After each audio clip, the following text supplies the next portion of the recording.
কি খাওয়া হইতেছে? দেখতে পাচ্ছেন না পিঠা খাচ্ছি?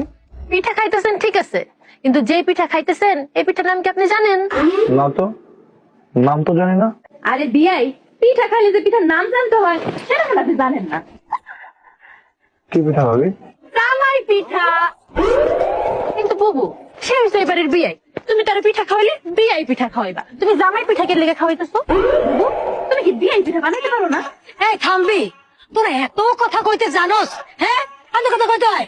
পোলাটা খাইতেছে, খাইতে দে, সব সময় ওর পিছনে লাগে থাকস। কি হয়েছে বুঝলাম না তো, কি নিয়ে এত সুরগো? এই যে জামাই চলে আইছে, জামাইয়ের জন্য জামাই পিঠা খান। কি এই জামা পিঠা আমার জন্য বানানো হয়েছে? আহা, কি যে খুশি লাগতেছে। সেই যে বিয়ার দিন আমি জামা পিঠা খাইছিলাম, এরপর আর খাওয়া হয় নাই, আজকে পাইছি ইচ্ছা মতো খামু। অশালীরা এই জামাই পিঠা দেখা একটা ঘটনা মনে পড়ে